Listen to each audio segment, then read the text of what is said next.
With Corinne. This is a live AP Chemistry exam hacks session. So I hope you'll join me. I'm going to try to keep this brief.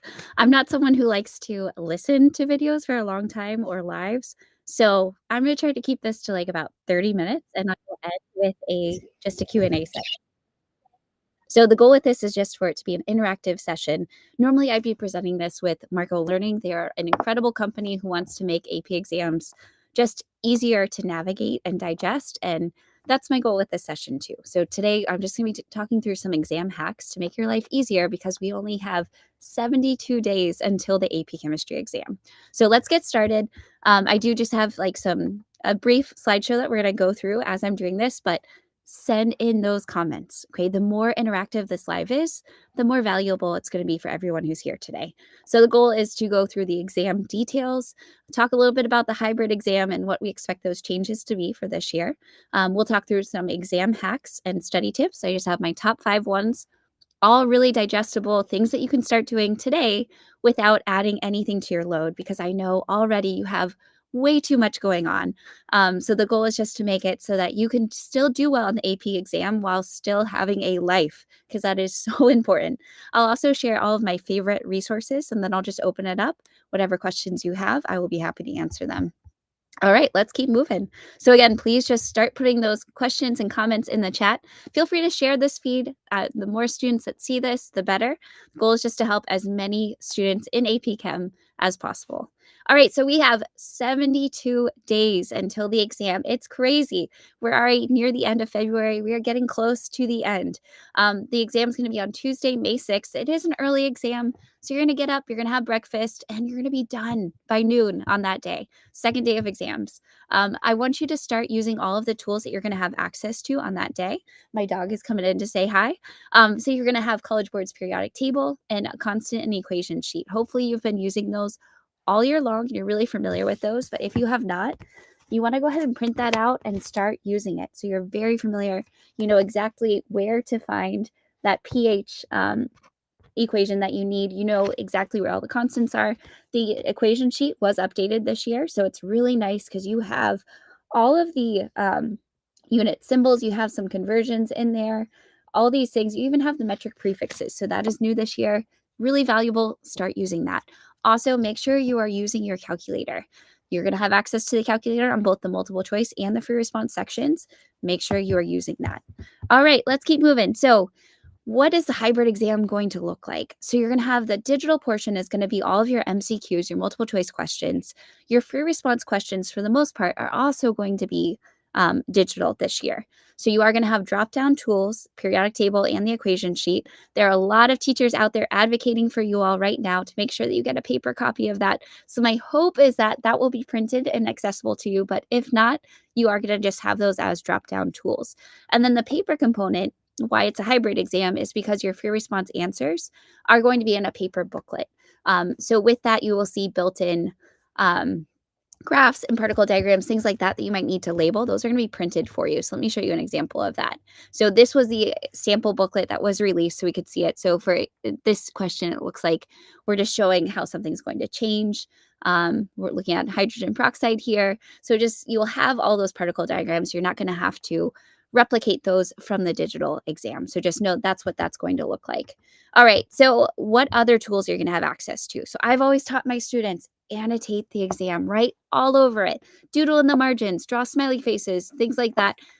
Well, unfortunately, you're not going to be able to do that this year, but you are still going to have all of those features that you would have access to on any other digital exam you have taken. You're a lot more comfortable taking digital exams than I am. I'm old school. I'd rather be on paper, but know that you have tools, use them. Okay, eliminate answers, mark things for review, hide the timer, pull up those tools, the drop-down menu that you're going to have access to. Make sure you're using the tools. And this is just kind of what it's going to look like. Again, not any different from a lot of the digital exams you have already taken and you're familiar with. But I just want you to be aware that this is what it's going to look like. And then again, as I said, yes, unfortunately, the periodic table and the equation sheet right now, it is basically, it wasn't in the booklet that was released by College Board. The hope is that that will be printed with the paper booklets, but we haven't really gotten a definitive answer yet. So stay tuned. I will be live again. I'm going to try to do weekly lives leading up to the exam, probably starting in late March or early April. Hopefully, we'll have a better answer for you and by then. If not, all of the teachers, we are going to just continue bothering College Board to make sure that you have access to a paper copy, just to make your life easier. All right. So keep in mind, you are going to be able to use a calculator on both portions of the exam. You might have an older sibling or a friend from a couple years ago who's really disgruntled about this. They're going to get over it, right? The exam is hard enough without you having to do mental math. So use your calculator now so you're really familiar with it. Technically, you won't have to clear the memory or anything like that so you didn't hear it from me, but use your calculator, get really familiar with it so you know where the log function is if you're doing in the acid-base chemistry unit. Hopefully you're very familiar with that now. All right, let's keep moving. So last year, this was a score breakdown. So we had 151,000 students who took the AP exam. And of that 150,000, 113,000 earned college credit. Okay, so there's a really good chance if you put in the work and you start putting in the work, and I'll give you some tips on that, you are going to earn college credit with this course. So you have been working hard all year long. Don't let that work go to waste, right? So I want to make sure that you recognize that this is kind of the scores are trending more. I guess we're trending towards higher scores. You might say we're trending towards an easier exam, but I don't know. If we're trending towards an easier exam and more students are doing well on it and getting the credit, I don't think that's a bad thing, right? So I want you to go in knowing this. You need about a 73% to earn a 5, but a score above a 3 technically is passing. All right, let's keep moving. So what does the exam look like? Hopefully this is not new information. So your 50% is going to be the multiple choice questions. It's 60 questions in 90 minutes. That gives you about a minute and a half per question versus the free response questions. You have 3 long answer questions and 4 short answer questions, a total of 105 minutes. So for example, the long answer questions, that's about 23 minutes each. So I think sometimes the hardest part of getting ready for this exam is learning how to manage your time. And we'll talk about that with my tips in just a second. All right, so I want to know, put in the chat. I have a couple people watching right now. Which section do you anticipate is going to be more difficult? The MCQ, multiple choice questions, or the FRQs, the free response questions? So I'd love to hear, what do you think?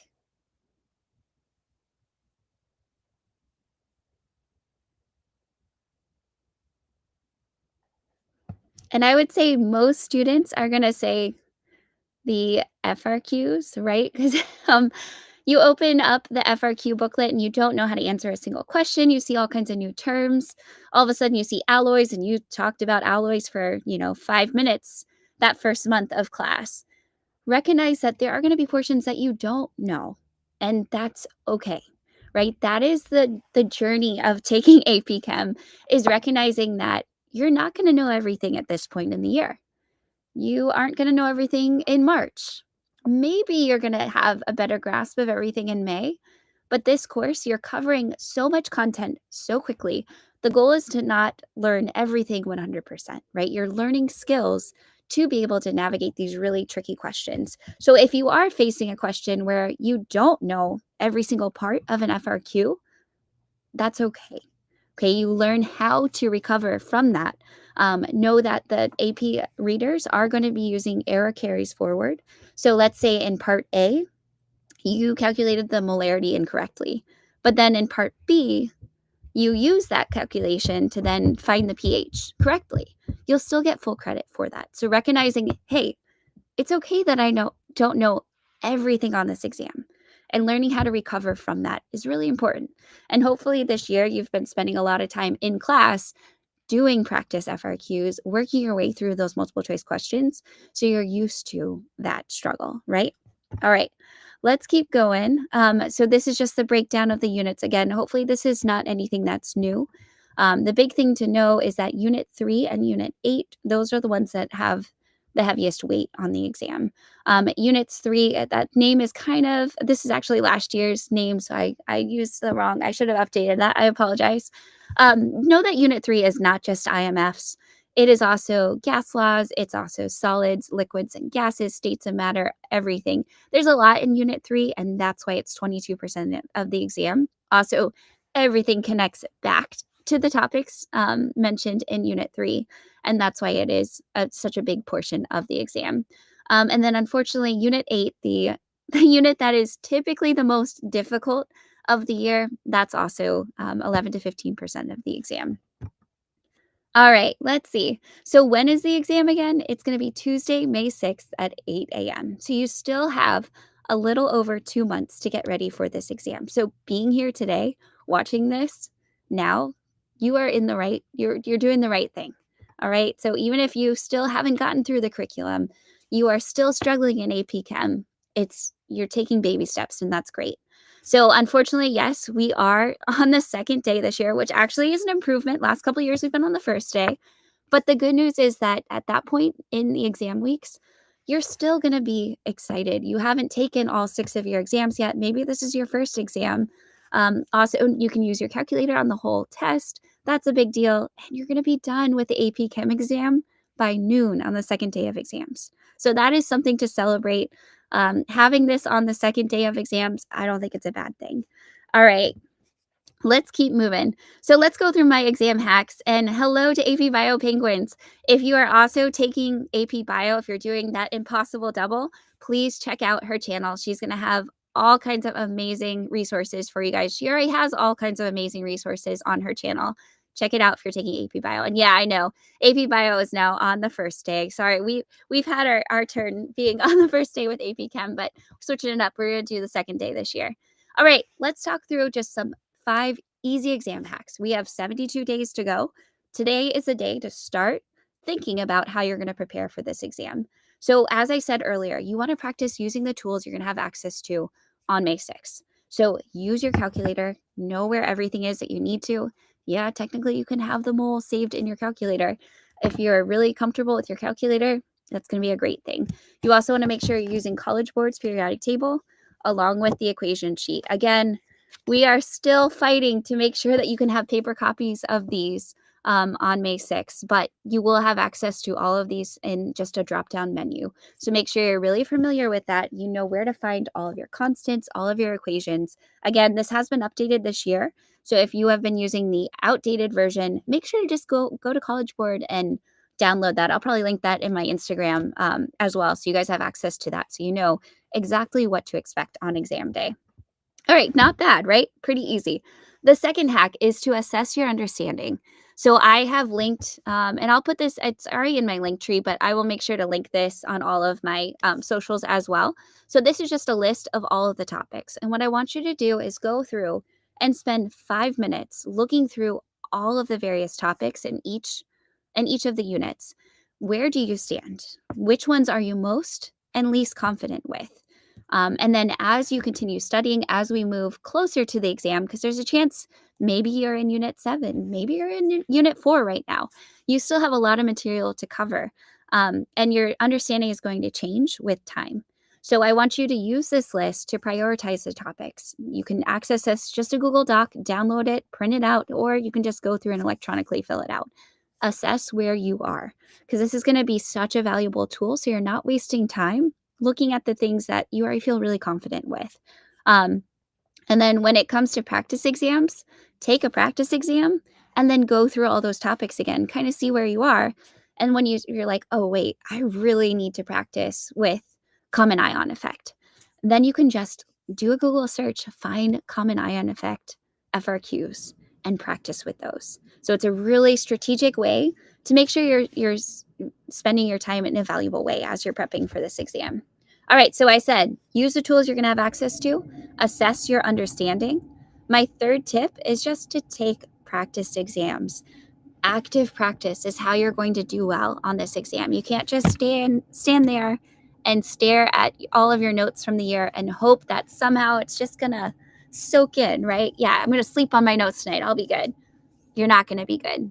You need to take practice exams because, again, you need to be just really comfortable with that struggle of maybe not understanding everything about a question.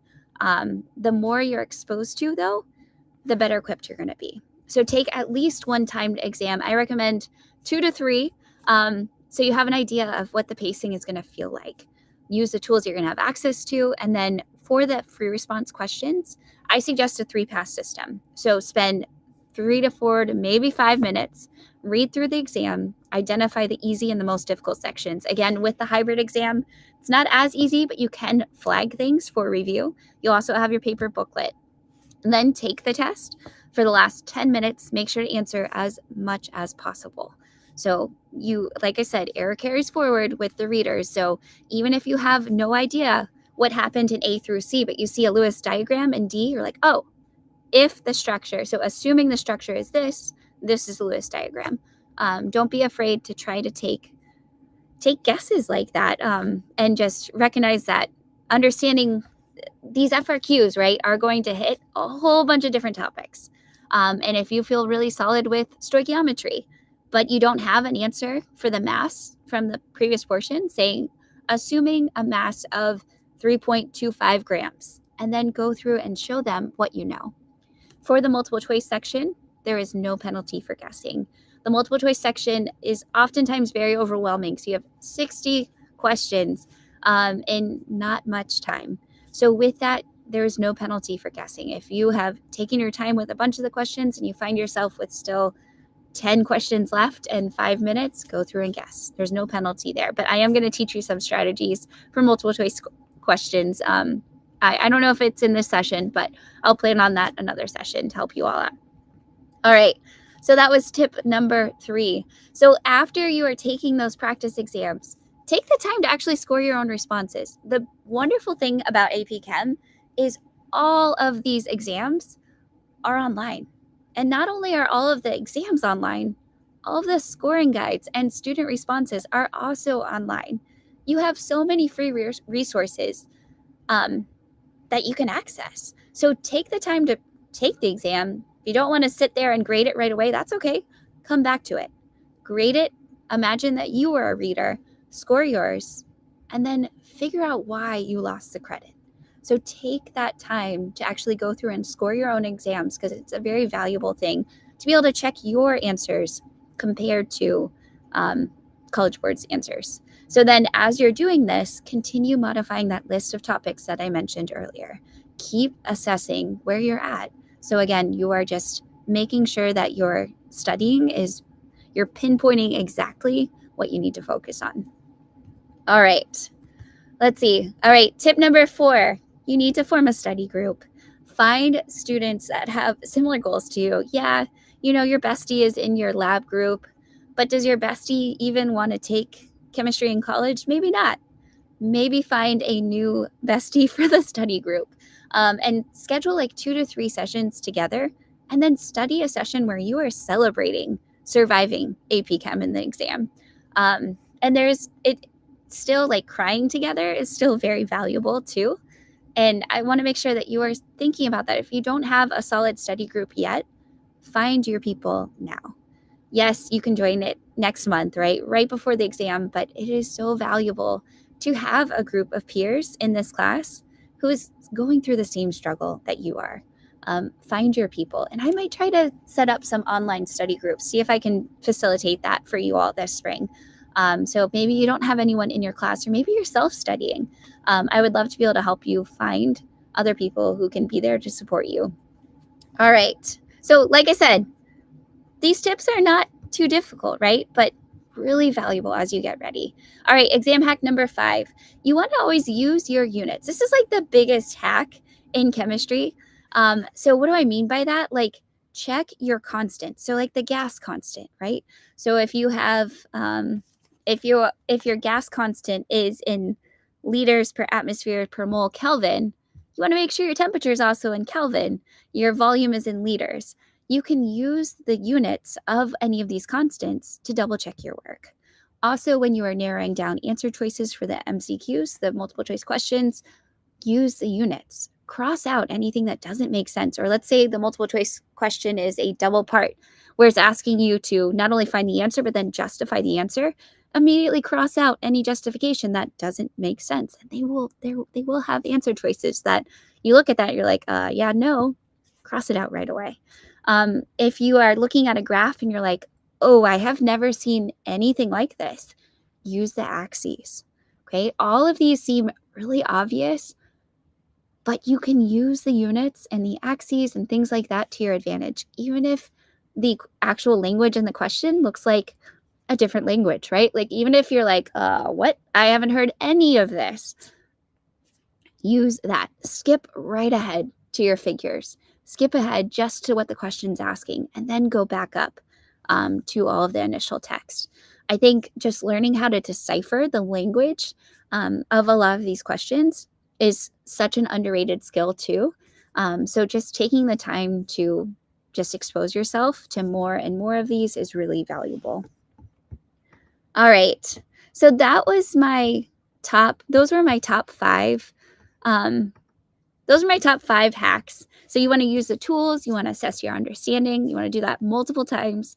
You want to complete active practice where you're working through these FRQs and you are just practicing with all of those topics. You want to make sure you have a solid study group. And then when you are actually completing the questions, use the units to check your work. Okay, always double check your units.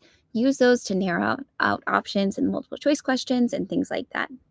All right, what questions do you have? The chat has not been very active for this live, so let me know if you have any questions. And I apologize if you're watching from TikTok, I cannot see any of your comments or anything in the feed. So if you hop over to YouTube, I should be able to answer those. So I apologize for that. Still trying to figure out what works best for these. All right, let's keep going. I think I had a few extra tips. Yeah, these are some of the top questions that I get. Do I have to worry about sig figs on the exam? No. So you will have 1 point on the entire exam that is devoted to sig figs and getting the correct number of sig figs. For everything else, there's a tolerance of plus or minus 1 sig fig. On the exam, we have never seen something that only has 1 sig fig. We've never seen anything that has more than 4. So if you just stick with 3, you should be set, okay? So if you are still struggling with sig figs, I do have a free course on my website. You're welcome to do that. It takes like maybe half an hour to work your way through that. Feel free to check that out. But for the AP exam, stick with just 3 sig figs and you should be set.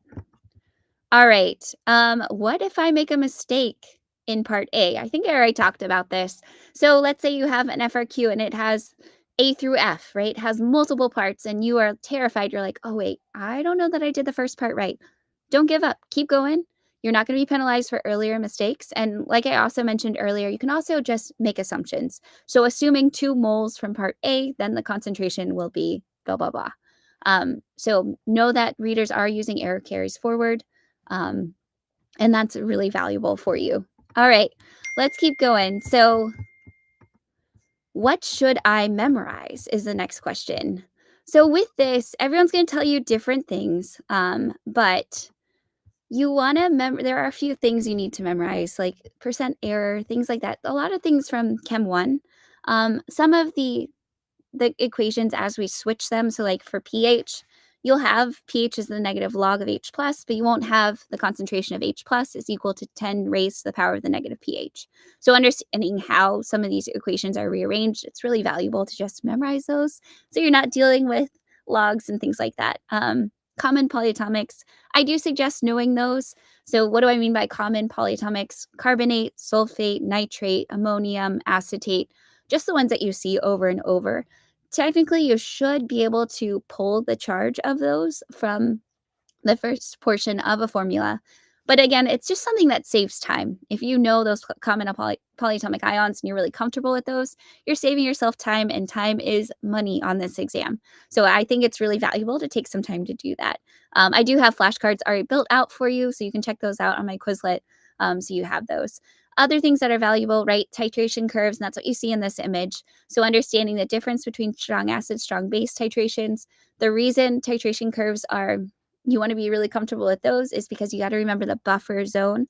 If you are in Unit 8 right now, remember that with a weak acid and strong base titration or a weak base and strong acid titration, you're going to have the half equivalence point where your pH is equal to your pKa.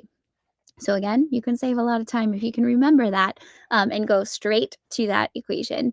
Other things that are important, rate laws, solubility rules. I tell my students, just remember what's always soluble. So group 1, acetates, nitrates, and ammonium. If you know those are always soluble, you can typically figure out what the precipitate is going to be by ruling out something that contains one of those ions. Another thing that's helpful is going to be thermodynamic favorability. So remembering that like negative delta G indicates a favorable reaction, just things like that. And then this is linked in this presentation. What I'll do is with the live replay is I will link that presentation so you have access to that as well. All right. Again, if you have any questions, please ask them in the chat. The goal of these sessions is just to help as many students as possible. Let me know what you need help with. All right. So how do I guarantee a 5? You just have to mention Coulomb's law and effective nuclear charge as often as possible, and you're good, right? If only it were this easy, right? This is a joke because you are going to see Coulomb's law and effective nuclear charge pretty often. Those buzz phrases. Another one is going to be polarizability of the electron cloud. You want to know the vocab, right? You want to be able to use that language as you're writing your FRQs, as you're justifying your answers, things like that. So Coulomb's law, right? Just understanding that the force of attraction or repulsion, right? The attractive forces are based on the magnitude of the charge and inversely related to the distance between those charges. Effective nuclear charge, this is just this idea. This is why the atomic radius decreases as I move across a row or a period, right? So as I add more protons in the nucleus, there's a larger magnitude of positive charge, and therefore the electrons are more attracted to it. So the greater the nuclear effective charge, the more the electrons are pulled inward towards that nucleus. And therefore, the higher the ionization energy, right, the more energy it will take to remove them, blah, blah, blah. Those are just some of the buzz phrases. So know the vocab. And again, I have free flashcards ready for you. So you don't even have to make them. Just study with them so you feel really confident. That's another thing I think I have. Yeah. So understanding the key terms in this curriculum is going to really help you understand some of these wordy questions. So this was a question. This was an FRQ that everyone just immediately was like, what was that? Because you saw dimerize and you're like, I have not learned about dimerization at all, right? Because that's not something that we typically see in AP Chem. Last year, we had an alloy question that threw everyone. There's always something, right? So understanding this is what the actual definition of that. So when two identical molecules become bonded together, this is called, they dimerize. So you could also always look at the words. So break this down. The prefix di means two, right? So right away, you know, it has something to do with two, right? Knowing that this image was given with this question, but did you even have to know what this was? No, because what you needed to be able to do was write the expression for the equilibrium constant for this reaction. Do you need to know what's going on necessarily? No, you're given your equation. All you have to do is then fill in your equilibrium constant expression. So note that sometimes with the language of these questions, there are going to be terms in there that are meant to throw you, and you can't get stopped by that.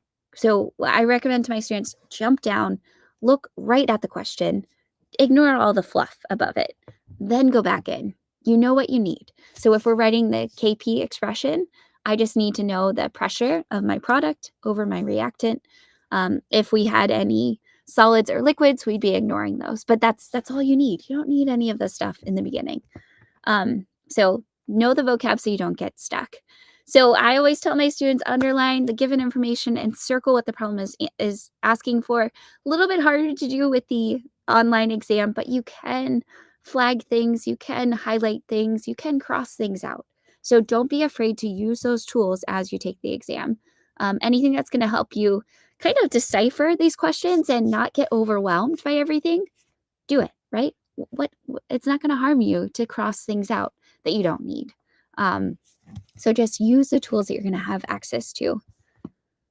All right, and pace yourself. So we still have over 2 months. So that means I don't want to hear that you're studying the weekend of May 3rd and 4th. Yeah, you should be studying them, but don't save all of your studying for that weekend. So being here today, thank you to the students who are here today. Hopefully this has been helpful. And leave some feedback. If you're watching the replay, give me some feedback. The goal is for me to just host more of these informal sessions like this. I am here to help you out and to make this class more digestible. So however I can help you, I would love to be able to help you. That's why I have this channel. So please reach out if you have questions or suggestions as we start to get ready. I do have just a suggested timeline. So right now through the weekend, just focus on prioritizing the topics. I understand that a lot of you are not going to be all the way through the curriculum yet, and that's okay. But kind of check in, see where you're at with those earlier units, 3 and 4. Maybe you still had some things that you don't feel solid on with kinetics and whatnot. Spend some time looking at that now.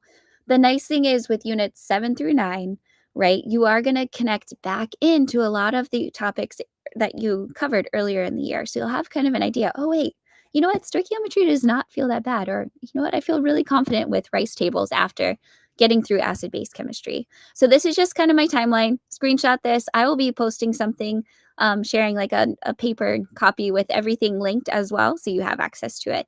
But it's just about like, set some time aside now. You know your sports schedule, you know what you have going on this spring. Look at that, kind of map out a plan. You want to review each of the units, you want to take 2 to 3 full-length exams, and you want to take time to then reassess and restudy. And then May 6th will be here before you know it. All right, so where do I find resources? Who is going to help me in this class? Do I just Google AP Chemistry? Yeah, sure. There are so many creators out there who want to help you. Here are some of my favorites. Everyone has heard of Jeremy Krug now. He has come onto the scene in the last couple of years, and he is doing what I wish I had time to do. So all of his videos are really short and succinct, but really valuable. Check out his channel. I think he started releasing some videos with practice too. Do the practice. Active practice is the way you're going to do well in this exam. Take some time to do that and then listen to him as he explains. These are some of my other favorites. And if you are on TikTok, TikTok is a great way to get short form content. So if you have a topic that has just been stumping you, you can watch a video in 1 to 2 minutes and hopefully get some clarity with that. All right. I think that's all. Yeah. And I want you to know, like, you are not alone. I know sometimes it feels like you're alone in AP Chem, but there are so many people out there who want to help you. There is a community of AP chemistry students who are feeling the same way. And know that we will get through it. Okay. So I'm hoping to go live a couple more times leading up to the exam. Definitely going to host a live where I'm just going through that last unit because I know a lot of students don't have a chance to get to that unit. Especially I'm in Virginia. We have had so many snow days here that we've had to add on to our calendar. So if you're in a situation like that and you're like, I don't even think I'm going to get through the content or I have to self-study, know that there are resources and people out there who want to help you. All right. So I think that's it. So what questions do you have? Again, just leave all of your questions. You can leave comments on these videos. You can reach out. My email is chemwithcorinne at gmail.com. Please reach out and I'm happy to, so please add all of your questions to the chat. I didn't use any of the features. I'm still new at this like live streaming thing. I'm figuring it out. I will actually be live tomorrow night with Chegg. So on Monday, February 24th at 8:30 p.m. Eastern time. The plan is it's just a live office hour. It's every Monday night. I just answer questions as they come into the chat. I will be starting with titration questions because I know all my AP students are doing acid-base chemistry right now. So if you have suggestions for that, or if you want to pop in, it is just a live office hour, and I just kind of like take snowball topics. So goal is to keep helping you. Thank you for being